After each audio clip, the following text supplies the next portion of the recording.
Anyways, for those joining us right now because of the timestamp, let's start this horrible episode of Real Housewives of Orange County. Welcome to Friday. Okay, Real Housewives of Orange County, Season 19, Episode 2. This is called Old Faces, New Places, and the cable company gives us this description of the episode.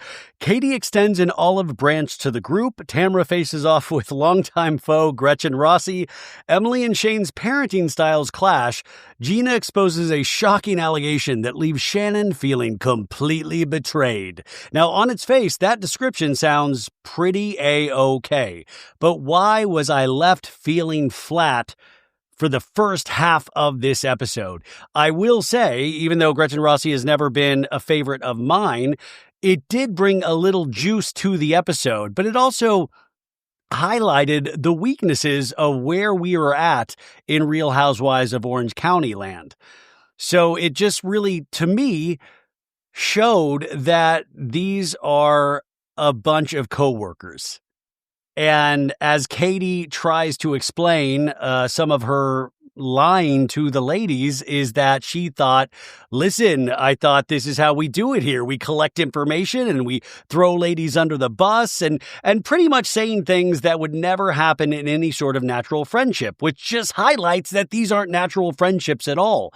These are coworkers that really are all about having a high Instagram following. And there are so many holes that you can poke in all of this. I mean, Tamra is upset about the quote-unquote bloggers, which in reality are content creators / podcasters, when she is a podcaster herself. She is upset about things that she does on her own podcast. And so it seems so hypocritical, which Tamra will always fall into a hypocritical behavior. It seems to be par for course in terms of her character development over the seasons, if you can call it development at all. Now, Emily and Shane, Emily, of course, we are dealing with parenting issues and things of actual substance. But even that, and I hate to say this because these are obviously real issues, but when you have people fighting about content creation and blogging, and it makes everything so meta that then it's really hard to focus when we are then supposed to pay attention to real life issues that are happening in a family. These all seem like separate stories completely instead of anything that is tethered together. I mean, it's a very thin connective tissue with all of this. And I will say, it's just like, well, I mean, if everybody's just recording everybody behind everybody's backs, that does not a season make. And Katie seems like she's going for the brass ring or the brass orange or whatever we're calling it, but you just don't have to do it this way. But I could also imagine a world in which Katie felt like she had to do that because of the examples set forth from other cast members like Tamra. And, it's like when anybody, I mean, Gretchen actually points out the fact that Jenn Pedranti was in her DMs when she started filming about Tamra. And it's like, geez, like this isn't a friend group. It's just people that are eventually hired to try to destroy somebody else. And I want people to destroy people. Don't get me wrong, but I want it to be natural. I want it to be based on actual real relationships that are being had in the moment and not for 12 years of behavior. I mean, once again, they are going to fumble a Tamra takedown season because everybody is just so messy and disconnected. And Shannon, God bless Shannon. She is so Shannon. She Shannons all over the place. But even to this day, as legendary of a reality star that she is, she fails to realize the game that she is in. She is actually taking everything at face value, not realizing that anytime she steps foot around any of these ladies, I would say at this point, just count on the fact that you are being recorded, that people are trying to take you down constantly, that these are not your friends. This is not your safe space. And so the first half of this episode, to me, very bland at times. I mean, funny here and there. And like I said, the Gretchen thing, I started to get into it a little bit, but I got into it in the way of I'm so ensconced in talking about the Bravo universe that I found it funny in a meta way. but I don't think that would be fun or funny to anybody that has not watched an episode of Real Housewives of Orange County before. You would have to study so much about the show and these characters to get as much juice as you should be getting from that scene. And never in a million years would I think that I would say, well, Gretchen actually was probably one of the better parts of this episode. And I mean, am I crazy? Gretchen said she didn't get any work done. Is that all just makeup? And also, this just shows you how online Tamra is that it's us content creators, us bloggers that have pointed out time and time again that Gretchen will face-tune herself so hard that she will make one of her nostrils disappear. Tamra didn't have that observation. We did. I will say that is one of the most annoying parts of content creation is that these people on the shows will usually pay close attention and then use it as their own content or their own pithy comment or joke. And you know it's never coming from them. It's from us. And that's not me I'm not even saying me. It's from us.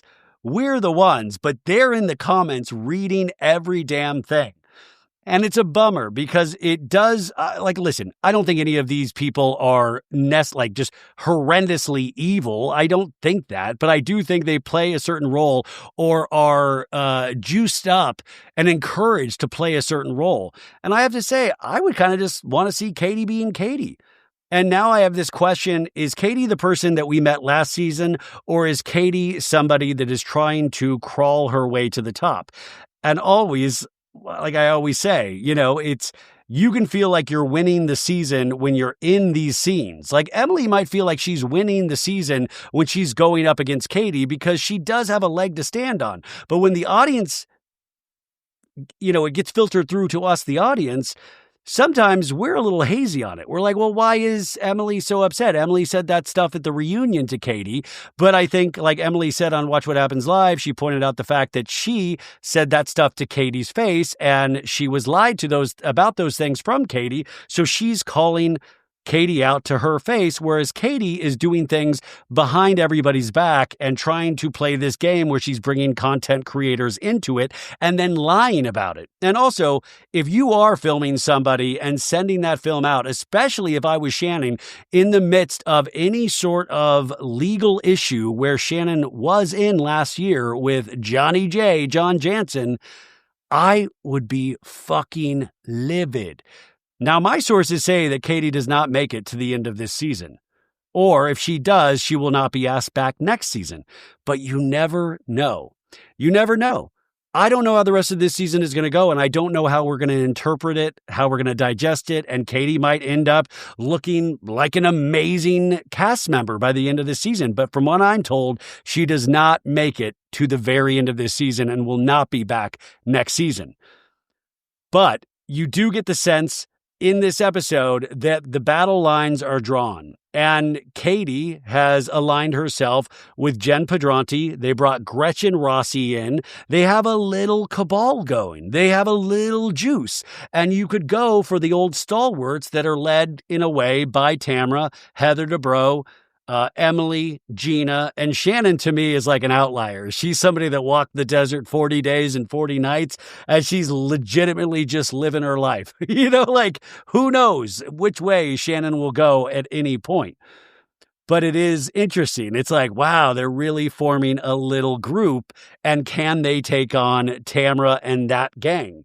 But I don't want to be watching a show where it's like battle lines are drawn. I should just be watching a natural group of friends, just like those horrible ladies on And Just Like That. Oh my God, did you watch tonight's episode? 32 minutes of just absolute misery, and I ate every second up. So the episode starts, they are still at the Golden Door, which Shannon was at this, it's kind of like a spiritual retreat place, right? And they eventually got done with their drum circle and their Tai Chi, and they're all sitting around for whatever they're eating, I don't know, seaweed and tea, something. And where we ended last week was that Katie was called out like, yo, You called a blogger, pull it up on your phone, but Katie says she's not getting any service. And Gina's like, I can't believe it. I would be crawling up to the rooftop to show my DMs. And Katie's like, I'm sorry, I just can't do it. I can't. You see, my phone's not working. And so they're sitting around this table, and one of the workers at the Golden Door comes up, and it's like, ladies, I'm here to escort you to the closing ceremony. And she has some sort of like ceremonial dress. And I thought, I was like, is this like Midsummer, that movie? Are they going to make him dive from like a high up top mountain? But they take them to like this in a circle labyrinth thing. And she's like, you're going to be walking on a labyrinth. And all the ladies are in these like ceremonial robes now, like, whoa, oh my God, a labyrinth. And the lady's like, as you walk this path, state your intention, breathe out what's in your way. And we hear like Emily reading hers, I see only positive things in my life. And then we flash back to Emily dealing with her child and the child's eating issues, and the autism diagnosis of her son. And then Shannon says, I choose to continue on the healthiest path. And we flash back to Shannon saying, I just don't need to be best friends with anybody just because I hugged Tamra. It doesn't negate all of the attacks that she has made on me. And then Tamra talking to Eddie in a flashback saying, it's just amazing how she can throw friendships away like that. Tamra, what are you talking about? You don't even want to be friends with Shannon. You do not like that Shannon is popular.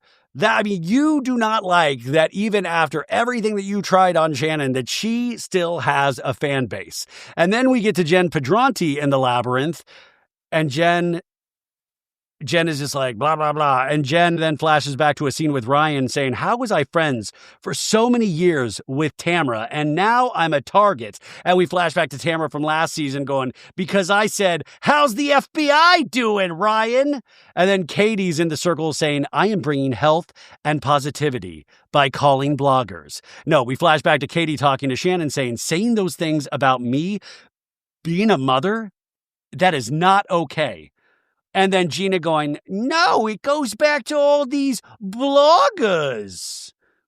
And Katie going, I was pissed. And Emily's like, we've all been there, Katie. We don't retaliate like that by bringing somebody's kids into it. Emily was on a 10. The poor lady at the Golden Door says, is there anything you'd like to say in closing? And Shannon goes, back to reality. And everybody, one side of the group laughs, and Katie and Jenn do not laugh. And that's where we open the show. We still have not gotten the OC taglines. I've noticed those come later and later each season with Housewives. We all of a sudden open up on a beautiful day in Orange County, and Shannon Beador is trying to pick up her daughter at LAX, and she is having a rough time. In fact, I could watch a whole episode of Shannon Beador just trying to drive around the Los Angeles International Airport. It's very stressful. We go over to Gina's house, her new house, no more Casita Gina. Sienna, Gina's daughter, who's 11 years old, is pointing out to her mom, the dogs went poo-poo and pee-pee. And Gina's like, why? And we flash to the poo-poo and pee-pee, which was one of my favorite parts of the episode. And then the daughter's like, at least he doesn't have diarrhea anymore. And Gina's like, but we're not like setting the bar that high. I don't have diarrhea anymore either. Come on. We flash back to the airport, and Shannon has now picked up her daughter. They greet each other. And Shannon's like, where am I going? I can't get out. Her daughter is just like, I should have taken an Uber. We all of a sudden see surfers. We see people taking a selfie on the beach. We see birds flying off of a rock. They always do something a little bit extra in terms of the in-between scenes in the crowd work and the scenic work. As I've just noticed that on Orange County, it's a little wacky. Like I'm looking a freeze frame of a shot right now of the beach where two ladies are taking a selfie of each other. I'm like, what is that? Does that come back into play sometime this season? Why are we seeing that? It is your pal Ryan once again to talk about the amazingness that is Quince. Listen, as you know, I'm not into chasing trends, but I am all about stuff, and especially as I'm on my health journey, that fits right, feels good, makes you look great, and it actually lasts. And that is why I keep coming back to Quince. I have used them now for over 4 years. Their lightweight layers, their high quality staples have become my everyday essentials. Look at the, if you're watching this right now, look at it. This is a lightweight, breathable, beautiful navy sports jacket that I'm able to fit in again. And it has lasted for 4 years and it is beautiful. Quince has the kind of stuff you'll actually wear on repeat, like breathable flow knit polos, crisp cotton shirts, and comfortable lightweight pants that somehow work for both weekend hangs and dressed up dinners. And the best part, everything with Quince is half the cost of similar brands. Go to their website, you will see. They do this by working directly with top artisans and cutting out that middleman. Quince gives you luxury pieces without the markups. And Quince only works with factories that use safe, ethical, and responsible manufacturing practices and premium fabrics and finishes. I use this. You need to be using this too. You go to the website right now, quince.com, and you are going to be walked through men's clothing, women's clothing, baby and kids, gifting. Everything that you need is right there for your choosing. So, stick to the staples that last with elevated essentials from Quince. Go to quince.com/so bad for free shipping on your order and 365-day returns. That's QUINCE.com/so bad to get free shipping and 365-day returns. Quince.com/so bad. And I'm on the website right now. I'm literally going to buy something right after I finish. Okay, bye. So we then find ourselves at this workout place. It's like the Shape Shop and Shape Shop Studios, where there are these fancy body rollers. I love the introductions of new health fads that we always see on Housewives shows. So it's like these fancy machines where you can roll out parts of your body. And already before I watched this scene, I was like, oh, I bet somebody does a vagina joke. Like, I'm working out my vagina on this body roller. And God, I should write for these shows. So Emily's there, Gina's there, and Tamra's going to be there as well. And Gina gets in there. She's like, are you going to squish all the gummy bears out of my tummy with these body rollers? Woo! Tamra kind of walks in like she's got a limp. Did you notice that? She's like, hey, what's going on here? And they're like, get on your torture device, Tamra. And Tamra's like, I am my own torture device, Emily. So they're all rubbing out pieces of their muscles all over their body. And, Gina's like, oi, oi, caramba. Ooh. So I guess these machines break up the fat in your body. I would just have to roll it all over. But Gina's like, oh, my body's like oil can. Oh. Emily in a talking head says, this is Orange County, and everybody is obsessed with wellness activities. We flash back to 2018 when they did the ropes course. And then another time when, I don't know, guys, they've done so many crazy things over the years. Emily's like, so why not try whatever the fuck this is? Yeah, try it unless you're paying for it. Emily, she's put her stomach fully on this machine. Tamra is the one that like her private area, her special purpose private area. She's like, this is my favorite position so far. I made a sexy joke. All right. And Gina's like, how many people have had an orgasm in here? Woo, I'm feeling it. And Emily's like, I feel like I need to call Shane. Shane is dressed up as one of the body rollers, we find out. But anyways, Emily says, well, I got to put one of these body rollers next to our bed. It doesn't leave in and out laying around. It doesn't tell me what I did wrong that day. It doesn't try to have butt sex with me. No, she just says this body roller is amazing. So now we get out of that and they're going to get like red light therapy or in compression therapy, whatever. But it's just an excuse for these ladies to actually talk about whatever is going on this episode. So that's how it always does. They go to these things, they do the activity, then they go to a second location within the facility to actually have a conversation about plot, right? Gina's like, I thought we were going to do this kind of stuff at Shannon's Golden Door retreat. And Tamra's like, so did I. Kudos to you, Tamra, because I see that you're really trying with Shannon. Really? I have not seen that at all. I guess this is a bad edit because I haven't seen that for shit. I've just seen Tamra talk shit about Shannon. We flash back to one day earlier at the Golden Door, and Tamra's like, Shannon, I know that things have been distant between us, but I appreciate the invitation, and I had a great time. And Shannon, I like when Shannon's quiet voice, Shannon's like, thank you. Thank you. Yeah. In this scene, Gina's like, you're not letting people activate you like you were last year.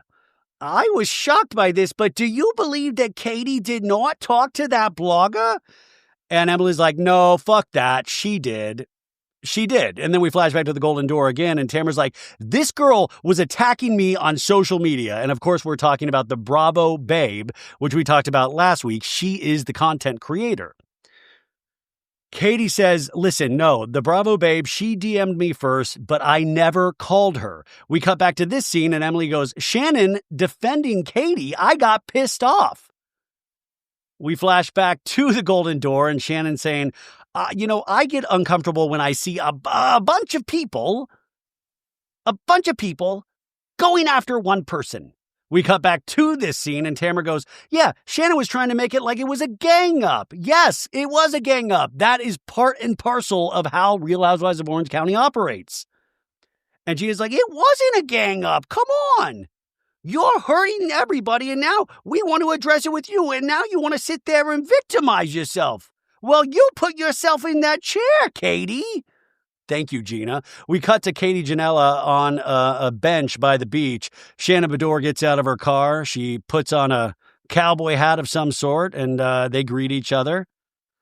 And Shannon says, I got a laser, so I have to wear a hat. And Katie's like, what kind of laser did you get? I got a facial, and then I got thermage, and then I got Botox. Yeah.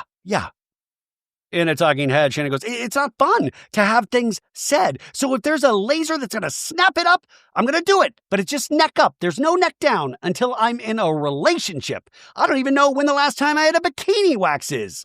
And she gives the camera a look like, I wish we had a shot of the crotch area and you just see hair flowing everywhere. It's just a big mound of pubes. I'm so sorry. That's disgusting. A big mound of Shannon Beador. It's not disgusting. It's beautiful, but I'm just saying I'm sorry that's a very graphic image that you guys didn't ask for.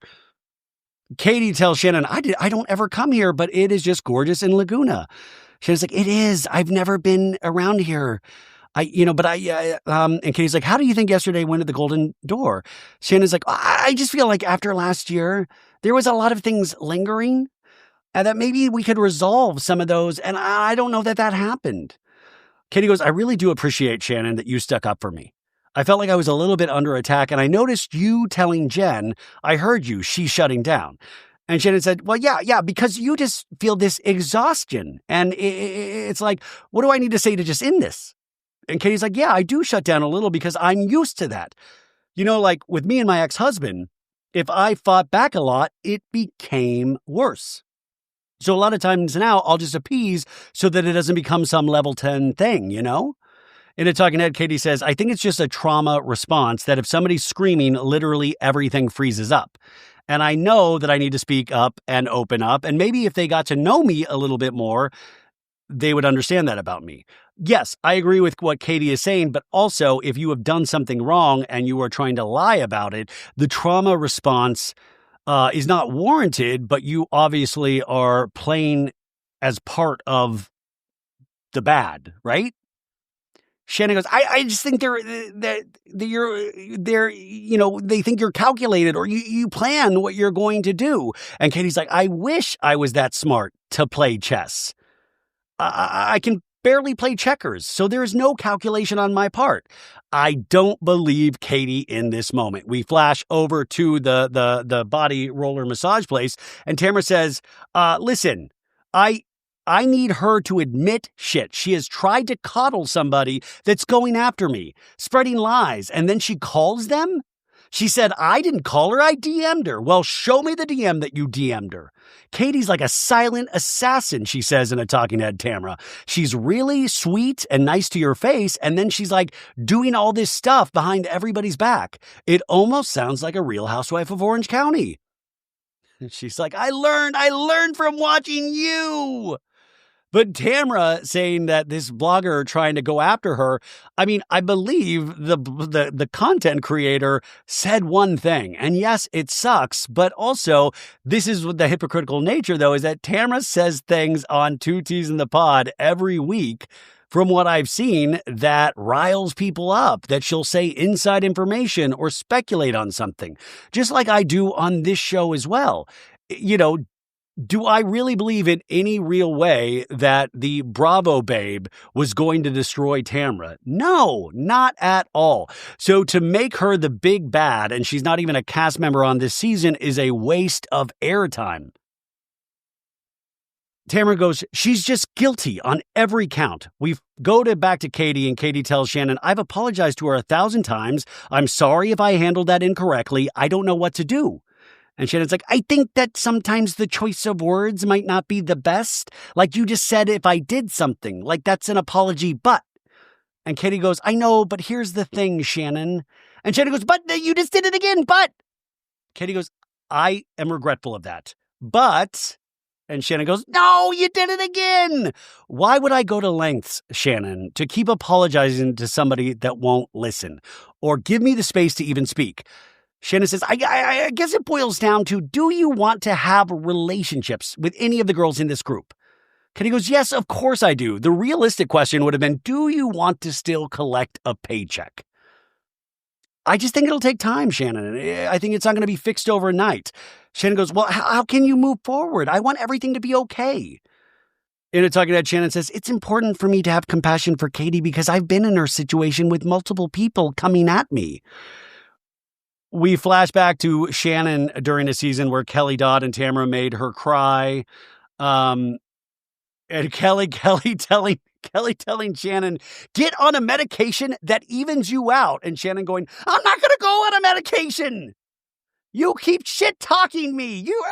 Like all of the Shannon blow-ups over the years. Shannon says, maybe I wish that when it happened to me, that someone would have come to me and said, I know how that feels. Katie says, I need to apologize. Yes, I need to apologize. Absolutely. And Shannon goes, you make your own choice. I'm going to definitely come to your lunch, Katie, because Katie invited the ladies to a hot pot. And, that's going to go great. We already know. We go back to the Tamra scene, and Emily goes, can you imagine the things that Katie has said and done that we don't know about? And Tamra's like, here's the thing. Last year, Katie was filming Shannon having a full-blown meltdown at our gallery shoot. And Gina has a zoinks. Oh, are you kidding me? Tamra's like, yeah, they were sharing a dressing room. The gallery shoot is what happens at the end of the season. We do our promo pictures, Tamra explains, and Shannon came like 2 hours late. She's screaming and yelling, and Jenn in a talking head says, we all knew Shannon was having a bad day that day. Katie says Shannon comes in like this with her phone with 600 bags and her hair up here, and she's half asleep. She's like, yelling into the phone because that's what she does all the time. Yeah, that's why we love Shannon Beador. Tamra says Shannon was pissed off that Alexis was there at the same time she was. And we flash to Alexis getting her picture taken for the gallery shoot. And Tamra says, and Shannon started screaming and cussing. And Katie was on her phone with her husband. She hung up without even saying anything to him and just started pushing record and showed it to Alexis. And Jeana once again goes, zoinks! Oh! She showed it to Alexis? They were in an active lawsuit. She was showing evidence. She showed it to somebody who could have taken that and harmed her legally with that. Emily in a talking head says John and Alexis were making accusations that they had videos of Shannon where she was displaying behavior that was not the best. We flash back to last season with Alexis on one of the trips going, do I need to pull out the videos? Johnny J is ready to spill. He's ready to talk. He has videos of her the night of her DUI. Emily says the last thing you want is somebody videotaping you and sending it to the person that you're in a lawsuit with. Emily, great legal mind. Tamra's like, is that something I tell her? Emily goes, actual content is going to get bogged down And it's going to say you're trying to ruin her relationship, Tamra, so you can't do that, right? We cut back to Shannon and Katie, and Shannon's like, I'll see you at your Hot Pocket. Oh, Hot Pot! Hot Pocket! Tamra, we go back to her, and Tamra's like, Shannon is really sticking up for Katie. Shannon needs to know, and maybe it's not really my responsibility to carry that, Gina says, but I brought Katie into this group, and now she's doing such horrible things to everybody here, and I feel guilty about that. I love like, you barely brought her into this group. Casting is so ridiculous. Do I believe Gina and Katie were any sort of real friends? No! We are now at Shannon's place, and her daughter Sophie is going through a refrigerator, and we find out that Shannon has something that smells so bad because it's been expired since 2024 in the fridge. Archie is not doing his damn job as a dog. He's got to sniff this stuff out and help Shannon out. They're sitting down and talking, and she's just so proud of Sophie, who lives in New York. She graduated from Baylor. She works at like some kind of TV sports thing, and she's telling Sophie about her experience on Bravo's Love Hotel, and that she put herself out there again. And it hurt her a little bit. She's trying to put herself out there again, and it didn't work. She tried to date this Earl the Pearl, and that obviously didn't go anywhere, who we saw in Love Hotel. And when I did hang out with Shannon a little bit a couple weeks ago, she did mention some things about Earl the Pearl, and it just, I'm glad that she is not with this guy. But she's like, I met some guys on Love Hotel, and I kissed him. And Sophie goes, only kiss? And Shannon's like, couple guys took my face and gave me a kiss for a minute, and then bye-bye. First of all, of the 4 people that I have kissed, Shannon says in a talking head, in the last 6 months, I did not initiate one of them. And I'm not a kissing bandit, but I do like a good kiss, if it's good. I love thinking of Shannon Beador as a kissing bandit. There is a bandit on the loose, and her middle name is Storms. Sophie's like, do you want to do a dating app? Do you want to do Grindr? What's up? And Shannon's like, I don't know people's intentions. I've already gone out with a private person who wanted nothing more than to be famous. We're looking at you, Johnny J. Janssen. She's like, I'm not going down that road again. I clearly know what the red flags are, but they just seem to be waving every single time I meet a man. So I'm just good being single right now. Sophie's like, who's your ideal guy? And Shannon's like, none of them. And then we hear a dog bark. And it's Archie. I don't know, for some reason, Archie's at the front door. Is Archie just allowed to go roam the neighborhood? Archie barks like it's a knock at the door. I'm like, why is Archie just outside in the front? And Shannon's like, get in here, Archie. We haven't seen you in weeks. Archie comes in with a huge stuffed animal. And Shannon's like, he sees the mail truck and he starts barking. And Sophie's like, do you hang out a lot, you and Archie? And then Shannon's like, oh, I thought you meant me and the male person. Hey-oh, kissing bandits. Poor Archie just looks despondent with this stuffed animal. I just don't want to keep doing reality TV. Anyways, very cute. We go out of that scene. We see a dolphin in the water for some reason. And we see Shane in the car. Emily gets in the car. I don't know. And they have a conversation about their family. So Emily and Shane picks Emily up at her therapist, and Emily is very upset about her son and feels like her son is declining. They went to the movies. He had some French fries. He was using her phone light to inspect every single fry. She also tells Shane that the other day he didn't want to go to school, and she had to physically pick him up, brush his teeth, put clothes on him, did everything to get him to go, which she said that, and I was like, God, I miss my mom. But, she just seems like he is, just declining, and she doesn't know how to deal with this as a parent. And Shane, on the other hand, is like, it's going to be fine. 2 different approaches to parenting. Shane in the talking head is talking about, listen, I'm just trying to treat my son as if this is normal, that, not to treat him any less, and obviously you see this as a storyline brewing brewing between Shane and Emily, even though I do not in any real way feel that their relationship is in jeopardy at all. Yet I feel like we are going to get somewhat of a storyline where it is going to come to that, where we will see Emily going, Shane, I think we're just at an impasse with different parenting styles, or at least that's how I see it. But you can tell both of these parents deeply love their son.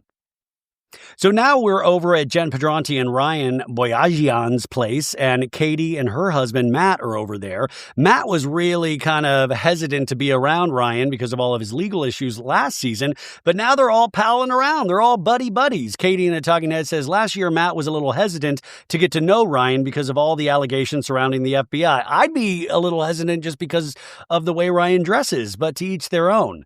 Anyways, we flash back to last season when Matt tells Katie, I've spent the last 3 hours hiding out back there. This was at the engagement party. Katie says, it seems so salacious, but now having gotten to know Ryan, there's nothing to hate about him. Which, by the way, I want to point out, yes, there is probably nothing to hate about Ryan. He seems like a kind of fun guy. Weird dresser, but a really fun guy. But also, people that have done things wrong or people that have potentially committed criminal activities are not fun people. I mean, Tony Soprano seems like a fucking blast to hang out with. Rest in peace, James Gandolfini. But you know what I'm saying? Yeah, there's nothing to hate Ryan about, but it doesn't mean that he's on the up and up. But I love that we've kind of thrown that storyline away at this point. So everybody's enjoying some apps and some drinks, a little, what is this, Malibu and diet? And Jenn says, I'm sure, Matt, that Katie has told you about our experience at the Golden Door, but it was just another one where everybody was on Katie. And Matt's like, who are these people that they think they can sit in a moral tower of judgment? Which I love that. Moral tower of judgment. I am Tamra Judge in my moral tower of judgment. Oh, now I want like a fantasy scene with a moral tower of judgment. But yeah, Matt does make a good point. Every person that is on reality television really has no leg to stand on in terms of moral judgment. We go out of that scene and we are all of a sudden over at Tamra's, and Tamra's laying in bed while people are working, like digging up the floors in the kitchen. I don't know. And then all of a sudden Heather Dubrow comes over, Miss Fancy Pants. And of course, like we know already, she's going to bring a bottle of Veuve Clicquot and she's going to bring some sort of gift. And her gift this week are onion rings from The Habit. We are supposed to truly believe that Heather Dubrow eats onion rings. You lost me right there, Orange County. But also, like Veuve Clicquot, I mean, truly, the amount of Veuve Clicquot Heather Dubrow has could feed a small nation. I mean, not feed, but, just get a small nation drunk. Heather opens up the champagne in the bedroom and spills it. And you guys, it is a comedy of errors. They're looking for a towel and it's a lot of big movement. It's like a silent film. Everybody's doing way too much. But Heather's like, listen, I see that you are skinnier because you're stressed. You need to eat this onion ring and put it in your mouth. And Tamara's like, put it in your mouth. That's what she said. Ew, pull my finger, fart. Anyways, Heather's like, listen, the other night I hung out with Gretchen, Rossi. And Tamara's like, oh God. We flash back to Heather hanging out with Gretchen one day earlier. And Heather is like, hey, Gretchen, very excited. And Heather's like, listen, we were laughing a little bit, Tamra, about stuff we all used to do. In a talking head, Heather says, I met Gretchen the same time I met Tamra Judge. We flash back to 2012. I forgot how long this show has been on. Heather says, cut to 14 years later, and we have seen each other socially a lot. I think she's really fun. And then Tamra goes, does she have a nose? And Heather's like, of course. Well, because on the pictures on Instagram, it's like blurred. And Heather's like, I'm telling you, she looks great. Also, if she didn't have a nose, Terry Dubrow would be able to fix that on an all-new season of Botched. Which, by the way, Tamra, when are you going to use that joke? So Tamra goes, well, listen, I wondered how all that was going to work out because I saw that Katie is now friends with Gretchen as well. Uh-oh, where battle lines are drawn. All of a sudden, we cut to Gretchen Rossi 2 nostrils stepping outside of a car, and she is now at Ryan's house and Jen Pedranti's house, and she is walking in with Slade motherfucking Smiley.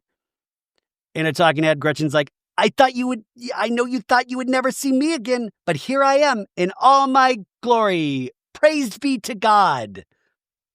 Slade Smiley has been OG season 1 of OC when he used to be with Joe De La Rosa. Gretchen in the talking head says, it's been 11 years since I've been sitting in the chair, and I would say I look like I've been frozen in time, right? And no plastic surgery, not even these suckers. And she touches her boobs. Awesome stuff. Great. Powerful. So everybody's hugging. Gretchen's like, your house is so cool. I love it. So they're sitting down. Everybody cheers. Let's get a cheers. Let's get a praise be. Jenn in a talking head says, I met Gretchen when I was going through so much with Tamra. I slid into Gretchen's DMs. I think all I had to say was Tamra SOS. And I got a call right away. Yes, because every fucking former housewife is waiting for a DM from a current housewife. It is literally in their DNA. In a talking head, Gretchen's like, every new housewife always reaches out to me and asks me how to deal with Tamra. And I legitimately tell them to run and go the opposite direction. I could be making so much money if I started charging for the advice. So they're talking about how many cats and dogs Ryan has. And Ryan's like, 4 dogs, 7 kids, and 2 cats, plus the one underneath Jen's skirt. Am I right? Hey. It turns out Slade says, hey, Gretchen, did you tell these fine folks that you're going to get chickens? And Gretchen's like, yeah, every day our daughter Skylar, she's like, Mom, can we get a chicken? She's 5 years old. And she's like, yeah, take the chicken to the park. They'll go down the slide together. And our daughter's like a chicken whisperer. She gets the chicken and she walks around with it. And Ryan's like, no way. Very cool. I love, it's like, that is cool. I mean, like, that'll be a great memory for them all to look back on why their daughter got bullied mercilessly as a young girl. No, it's like, it's the kind of thing that somebody would write a book, like the little girl and her chicken. But like kids are fucking mean. And I'm like, oh no, she's the chicken girl. I've never known a chicken girl, but you can already just see it. Anyways, Gretchen says, I feel like it was just yesterday we had a daughter, Skylar Gray, who's 5.5, and she's just a wild daredevil. She's already like on a dirt bike. She signed up for a season of Jackass. I am legitimately scared when she turns a teenager. I hope she doesn't go to Bass Lake. Gretchen lets us know that she's going to build a chicken coop and put it in the backyard. Gretchen says, Slade and I never got married, but we are more in love than we were 16 years ago. We are, who is it, Kurt and Goldie Hawn? The irony of so many of these women claiming it was a fake relationship is most of these women have gotten divorced since then. We flash back to Vicki talking about Slade, saying this was like a fake engagement done for TV. And then, I mean, listen, all of these women, they show talking shit about Gretchen and Slade. And even though they are not married, they have lasted 16 years. And Gretchen's like, karma's a bitch, ain't it? So Gretchen's like, hey, what's going on with you guys? And Jen's like, well, I saw Tamra and we didn't have any words, except one. There was one word. And we flash back to the golden door where Jenn says, I think we should all should listen and we should be kind. And Tamra's like, oh, bring it on, Jenn. Jenn tells them they were just coming at Katie, Gretchen. Like, you're unsafe. You're coming after our families. And Katie's like, they said I'm dangerous. And Gretchen's like, which makes 0 sense, by the way. Jenn says it's so frustrating that Katie is being held to a different standard. Honestly, it comes down to the fact that none of these girls are afraid of Katie, and they're all afraid of Tamra. She will tell lies. She spins truth. It's bullshit. 2 things can be true at once. I do believe Tamra does all of these things in her professional career as a housewife on television, but I also believe that Katie has done things to actually make people on this cast upset. Matt says, listen, this gets me very mad. And Slade goes, rightfully so, Matt. Rightfully so. Katie says, how are you feeling about seeing Tamra at my lunch? And Gretchen's like, is she coming? Honestly, I don't really care to have a friendship with this woman. I mean, she said horrible things about me and my nostrils. And we flash back to Gretchen's earlier seasons when Tamra is calling her like, if you're a gold digger, you're a gold digger. If you walk like a duck, you are a duck. And remember, Gretchen had a relationship with a much older man who passed away. Remember the Harley driving guy? A very nice man, but already it was oh God, remember those early days of OC? Anyways, we have shots of Tamra going, Slade slimy, pay your child support. Because Slade there allegedly didn't pay his child support for his son who has passed away now. Slade now brings up Tamra in this scene going, oh, you're talking about Captain Evil. We cut back to Heather Dubrow talking to Tamra saying, it's time to move forward. Gretchen and you, the whole thing. And Tamra says, I think the problem is Jenn. She's reaching out to people that don't like me because she's super insecure. Tamra, you fucking like started talking about the FBI and her future husband. Like, come on, that is shots fired. Tamra says, what I didn't know, Heather, is the years prior, she bought a house 2 doors down from where me and Simon lived. Then she started going to Dr. Ambe. Then she went to the hair salon where I went and had my old hair extensions put in her head. And you know what I said when I heard that? I was like, oh, Tamra's old hair extensions. That would be great in my reality show museum. And now Jenn has it on her head. But Heather goes, oh my goodness. Single white female. Anyways, Tamra and the Talking Head goes, what's next? You and Ryan are going to start doing fitness videos together. And then we flash to their Instagrams where it looks like they are doing fitness videos together. Tamra says she wanted the life that I had, and she got it. She also wants to make love in a bathtub like I did on an earlier season. And then Tamra, so shady, brings up an old picture of Jenn saying, this is Jenn when I met her, Heather. And Heather's like, she didn't look that different. And Tamra's like, oh, come on. Her lips are like hot dogs now, Heather. And Heather's like, yes, but that's okay. And then Tamra goes, she was heavy. And then finally, Tamra shows her a full body shot of Jenn. And Jenn does look very different. Does. And Heather's like, oh, yes, totally different. And we do a side-by-side and totally different. And Heather's like, well, good for her. Exactly. Good for her, but totally different. It is wild. But also, truly, good for Jenn, man. She looks amazing now. She worked like her ass off to have that body. But it was a wild picture. Heather in a Talking Head says, I don't know if Jenn's trying to become Tamra. Oh, my God. Jenn, we need to do a podcast called 3 T's in a Potty or something. Heather says, I think there's far more interesting people to emulate. I mean, hello, moi. Ugh. Heather says, I know Gretchen told me she was going to go hang out with Jenn and Katie today, Tamra. And Tamra's like, oh my God, the 3 Stooges.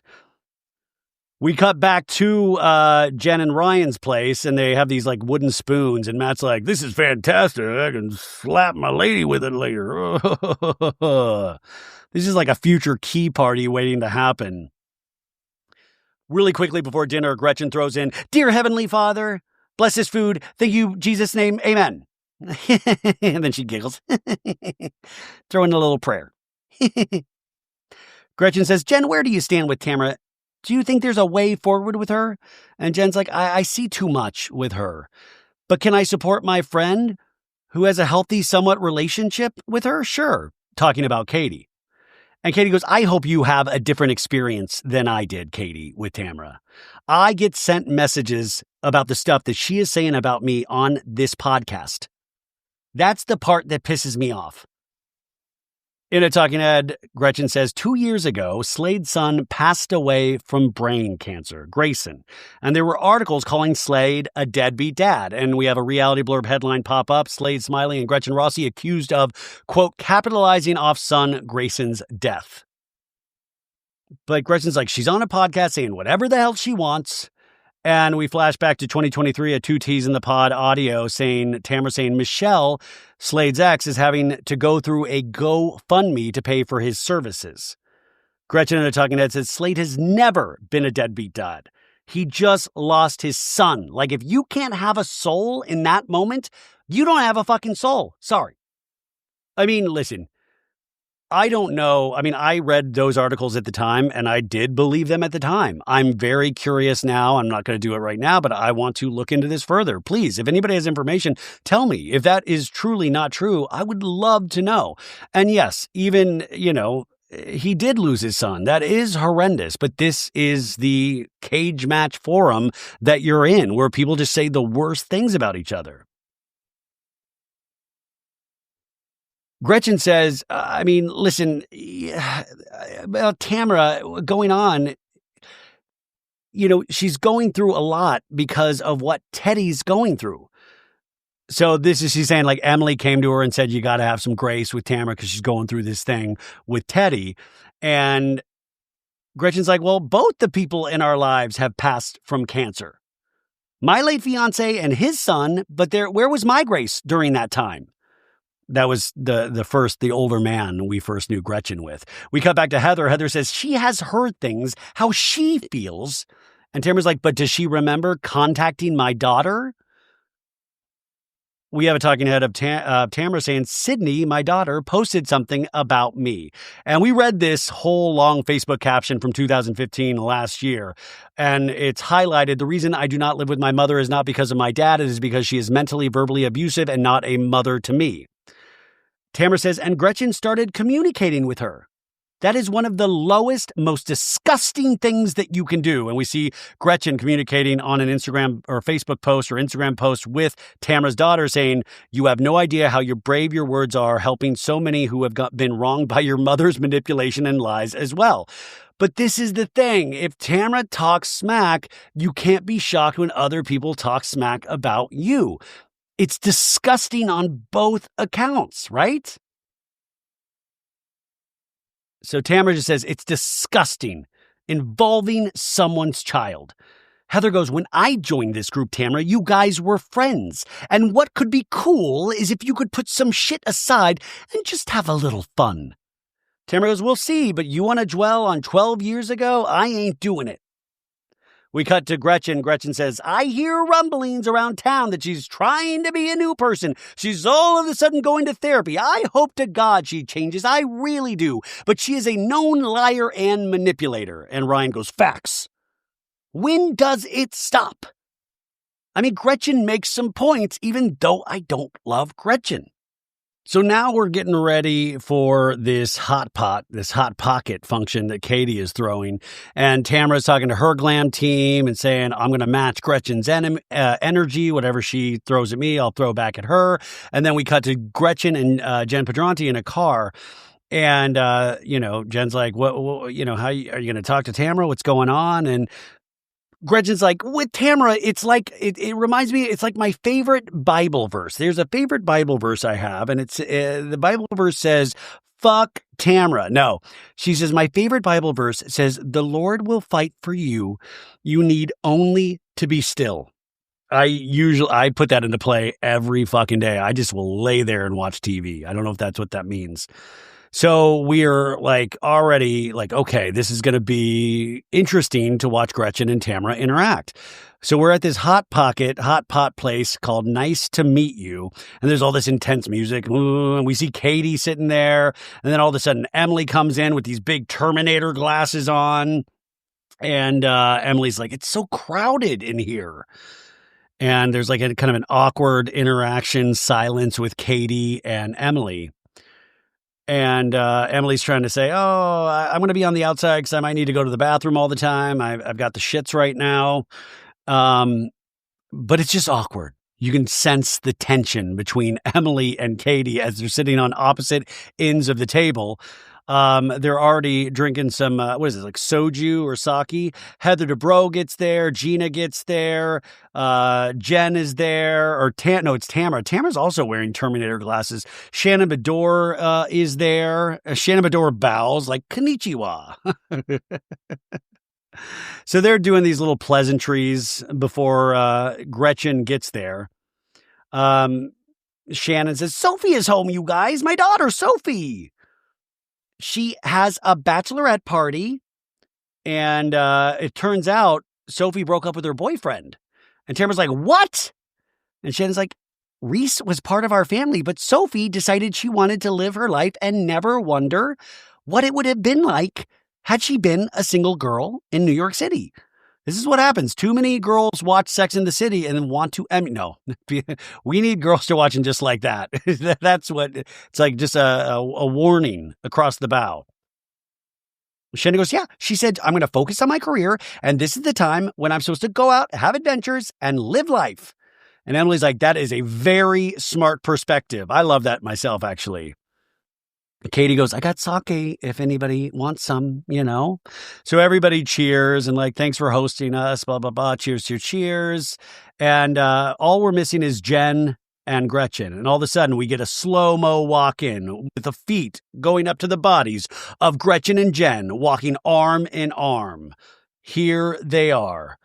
Gretchen in a full denim skirt top combo. That says war if you're wearing all denim to a function. And Gretchen's like, hi, Tamra. And Tamra's like, hi, how are you? Let me reintroduce myself. I'm Tamra Judge. And Gretchen's like, nice to meet you, Tamra Judge.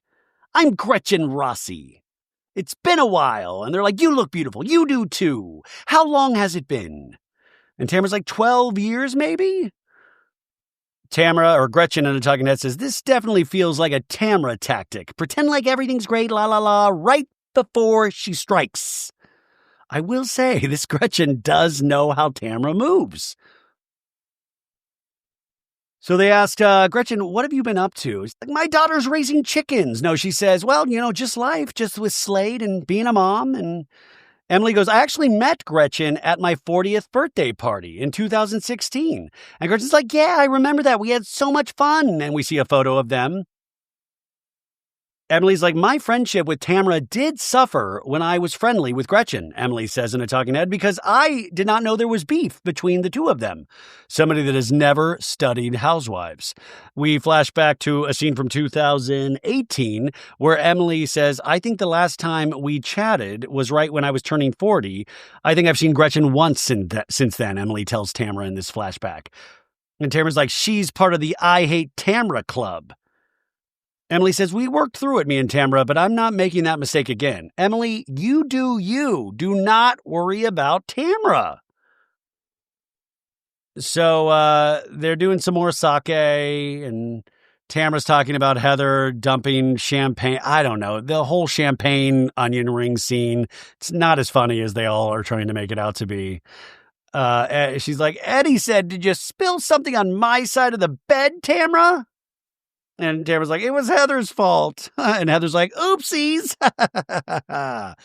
Hot pot is getting delivered, the broth. They're trying to explain to all of the ladies what a hot pot is. You would think this is like intense mathematics or something. So some of the ladies stay behind, including Tamra, but Gretchen and Shannon and Katie get up, and Katie's trying to show them how the hot pot works, where you can take ingredients and put them all in your pot, and anyways, like there's like these balls.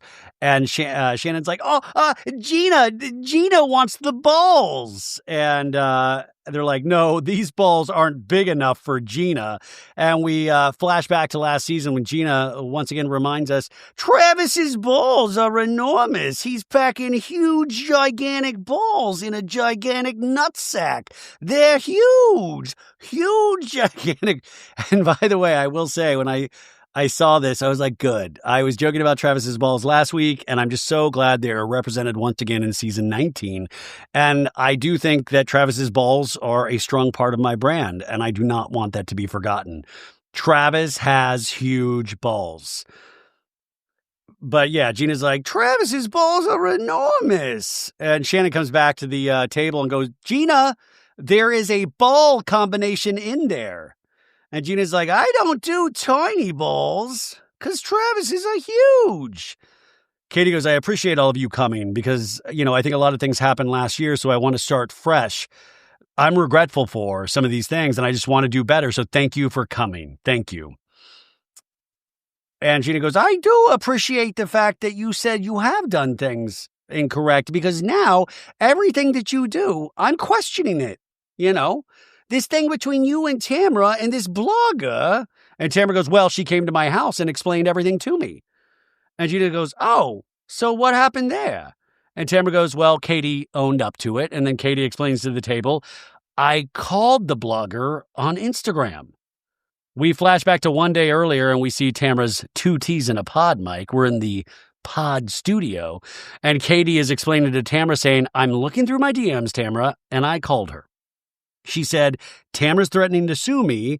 And I said, this is not good. You got to take that post down, blogger. You know. So I apologize, Tamra. And Tamra's like, thank you for being honest with me. So there it is. But I am curious for the Bravo babe to know if Katie has contacted her in the last week to apologize for saying that she didn't do this in the first place. I really want to know. And Gina's like, it's upsetting to me because it's like you don't even remember an entire conversation with this person that created a huge problem here, right? Did it create a huge problem? Like, how does this even happen? And then it upsets me, on all honesty, at the Golden Door, Shannon, you were totally making it like we're like ganging up or something on Katie. We're just trying to get to the bottom of all this. And Shannon's like, it's not about the subject matter, Gina, that you were talking about. It's about every single person at the table going after one person. And Gina's like, you're making it like we're bullying her, and we're not, Shannon. She's done things to all of us, including you. Tamra just told me that last year she recorded you at the gallery shoot and then sent the video to Alexis. Shannon's like, wait, what? Wait, fuck fuck Travis's balls. What did you just say? And she's like, this is what I'm talking about. Tamra has a face like, oops, did I do that? And Katie goes, there is no video that I recorded of Shannon. And Gina's like, this is coming from Tamra. And Tamra goes, Katie, you actually told me that you did. You actually told me. And Jen Pedranti's reaction's like, zoinks. And other ladies' reactions are like, zoinks. And Katie has a very serious look on her face. We cut to commercial. Come back from break and Shannon looks despondent. We've seen this look with Shannon many years where she's just like, make me a bird so I can fly far, far away. And the steam from the hot pot is doing a beautiful shot over Shannon's face, like it looks like a ghost is like enveloping up her nostrils. Tamra in a talking head says, me, Katie, and Alexis were coming back from a Mother's Day lunch. We happened to talk about Shannon being nasty to people, and Katie brought it up. She told me the whole story. Alexis had already heard it, and it was just kind of left there. Never thought about it again until recently. And Tamra has an evil smile. Until recently. In the scene, Tamra says, evidently, you were on the phone with somebody. And Katie's like, no, I was on the phone with my 2 business partners having a meeting. And Tamra's like, you were having a meeting. You guys were sharing a glam room. And Katie's like, yeah, well, Shannon came in and you were screaming. And I recorded on a voice note and sent it to Matt. And that's even wild. I recorded it and sent it to Matt. And Shannon's like, Katie, you would speak to Alexis about me being upset when I'm in active litigation with her fiance, Johnny Janssen? Shannon in a talking head goes, are you fucking kidding me? Katie was sitting there next to me in Sonoma last season, seeing how distraught I was. We flash back to last year when Katie is telling Shannon that Johnny J has ring videos of Shannon. And Shannon's like, on the night of my DUI, I have been working so fucking hard on myself. And he's like trying to take me down. Shannon's like, now she's recording me? Katie in this scene goes, no one has listened to that except for my husband. We use it in foreplay during sexual relationship. But Emily's like, well, why would Alexis know about it, Katie? And Katie's like, well, we've discussed it with Alexis. And Jen goes, wait, what? Me? I love that Jen always acts like she's not an active participant in any of the scenes. She's like, wait, what? We did? What? Was I there? Did I do this? What? And Katie's like, yeah, we sat at that drinks thing, Jen. And Gina goes, oh, she forgot. And Tamra goes, You played it for both of them, Katie. You did. And Jenn's like, I've never heard this. I'm not joking when I've never heard. I'm actually half deaf. And Gina's like, you knew about it. And Jenn's like, I did not know about this. And Heather goes, she just said you were there. Jenn in the talking head goes, I don't know why Katie's doing this. It's just not fair. And really, I wish my friend would just start answering for herself. Gretchen now hops in, a mediator, saying, what was your reason of doing any of it? And Katie goes, we were talking to an investor. I was upset that I had to jump off the call. I was telling Matt, I was like, this is what's going on right now. And Shannon goes, you aren't calling Matt to say this is what's going on. You're going to say you can listen verbatim as proof to the fact that Shannon's upset. And Katie goes, yeah, that was it. Katie in the talking head says, honestly, at the time, I was pissed. I was supposed to be a fun day for all of us. And instead, we get to hear Shannon yelling. By the way, this talking head, really, Katie's true colors are starting to come out, it seems like. Katie in this scene goes, Shannon, I'm sorry. And then Gretchen goes, how did you know again, Emily? And Emily goes, Tamra told me. And Gretchen goes, oh my gosh, Tamra is always holding the information. In the talking head, Gretchen's like, of course, Tamra is always holding the information to use to her benefit. And that's the part that I feel like makes it feel shady. In the scene, Gretchen goes, but Tamra, when you talked to Alexis, why did that even get brought up? And Tamra goes, because obviously Alexis and Shannon don't get along. And she said, I heard that she was freaking out at the green screen. And Shannon goes, can I use the restroom? I can't, I've got to tinkle. I gotta go. Emily, after Shannon leaves, goes, here's the problem. Who do you believe, Alexis or you? At this point, and Gina goes, you see how we struggle, Katie. Come on. Now, Heather went after Shannon, and then Tamra goes after Shannon, right? And Shannon goes, I am floored, Heather. Do you understand what it feels like to have someone video me, and I don't remember what I said? I mean, and the ladies are like, I've been there. Back at the table, Gina's like, we're not trying to hurt you, Katie.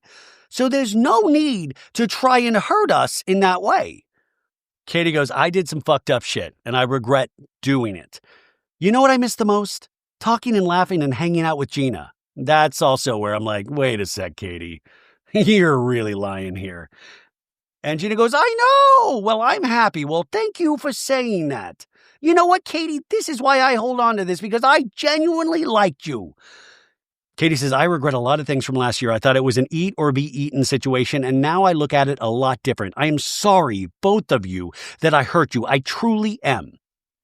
And Gina goes, I do believe, all it takes for Gina is I enjoy hanging out with you. I believe you, Katie. Woo. I do believe you. Thank you. Now, Tamra, Shannon, and Heather come back to the table. And Gina's like, I've never had the opportunity to have this conversation with you, and I'm sorry too. I said fuck Katie a lot of times. And then Shannon's at the table. She's like, I've reached my limit. I'm sorry. But the best thing for me to do, and Emily's like, is remove yourself. And she goes, yeah, I'm starting the process, and I just appreciate seeing all of you. So thank you. And then she does the tiny Shannon voice. So thank you. In a talking head, Shannon goes, I gave Katie a gift, giving her advice to get to a different place with the women in this group. And this is what she does to me. It is pure evil betrayal. Back in the scene, Gretchen says, Jenn says, we said we were all moving forward. It very much feels like we're holding her ass over the fire right now. Emily uses her loud voice. Jenn, Katie has done things that nobody at this table has done. She gave information about my kids to a blogger. Katie goes, I did not give them any information. And Gretchen goes, well, no, Tamra did that to me too. We flash back to one day earlier, Slade telling the gang, saying, we have been told she's busy trying to leak stories to bloggers. And Matt goes, wow. Back in this scene, Heather goes, everyone has done things that other people agree are not okay. And then Tamra goes, it's time to move on. Tamra decides, you know what? I've decided it's time to move on. And then Tamra's like, I don't come for you. And Gretchen's like, okay. Gretchen goes, even just a few years ago, you were still talking shit about me and Slade on the podcast, so that's the problem.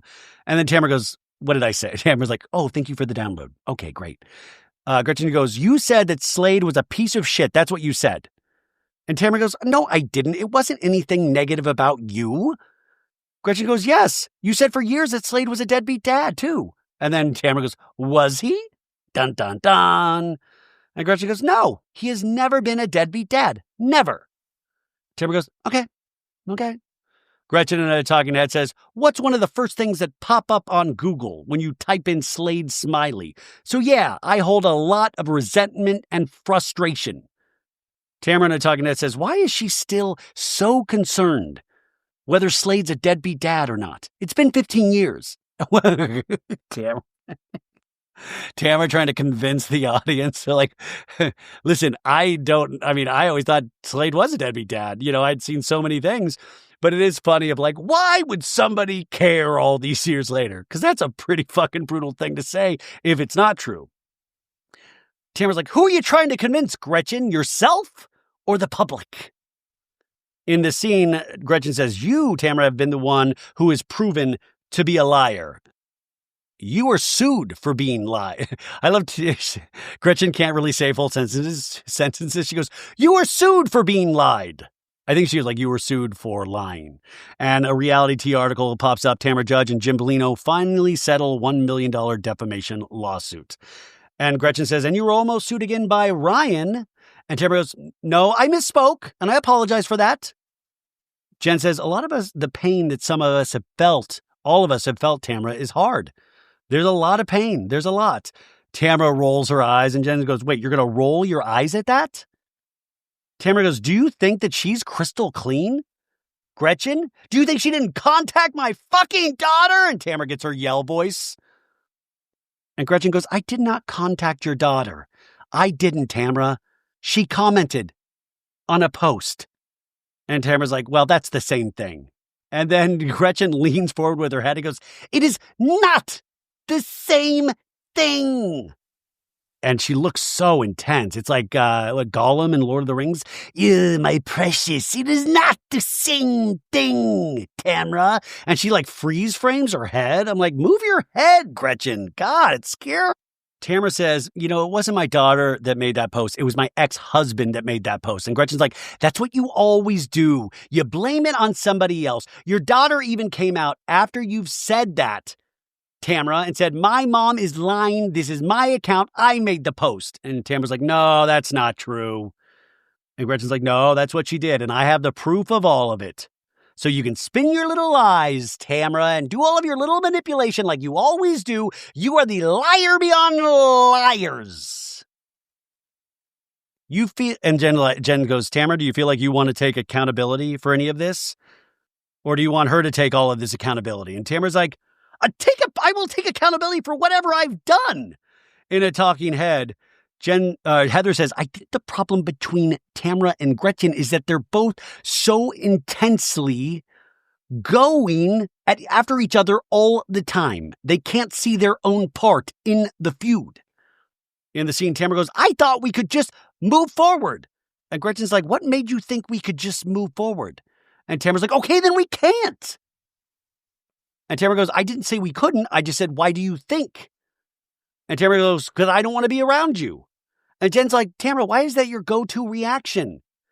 And Tamra uses her yell voice again. This bitch has gone after me for years. 12 years, she's been going after me. And Gretchen goes, you have a track record, Tamra.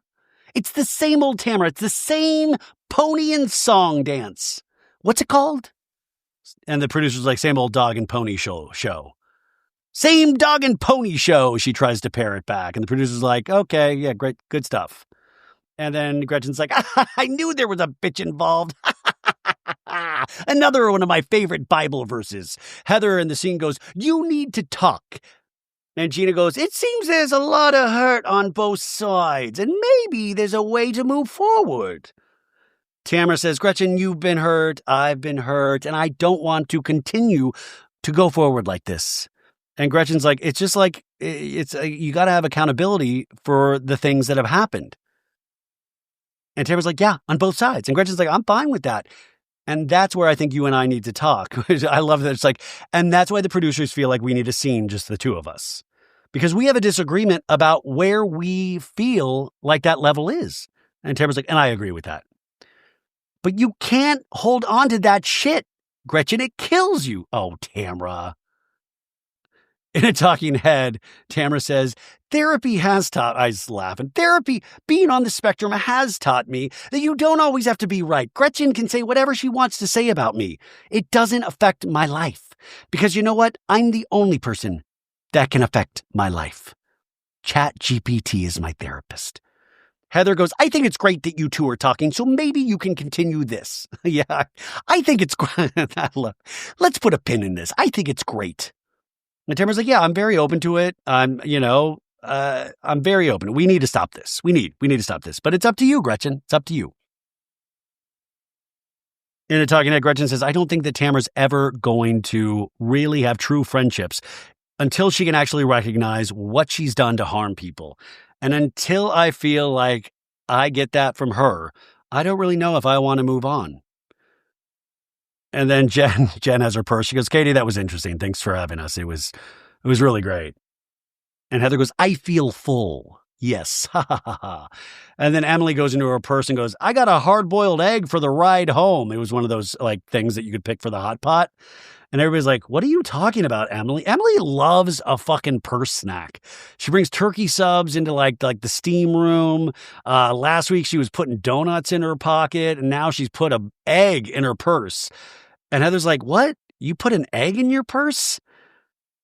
And we see that Emily thought it was a hard-boiled egg, and it was actually a soft-boiled egg that you're supposed to put on top of your hot pot. And so the egg is cracked in Emily's purse. She'll still eat it, but it was very weird. And a fun way to end the episode, you guys. It was like, we all laughed after the intensity. So where we ended is that Tamra and Gretchen are trying to get over problems that have been brewing for 12 years. I don't know where we're at with Katie because she secretly recorded Shannon. Shannon left. Heather and Gina tried to be mediators. Travis still has big balls. And next week on The Real Housewives of Orange County, we see one of the guys from Love Hotel bowling with Shannon. And they both have personalized bowling shirts on. Heather is having a birthday party, and she's going to invite everyone. And Jenn says, Heather, you're choosing Tamra. That woman has caused me so much pain. And Jen's very upset about, I guess. Anyways, Heather ends up going, no.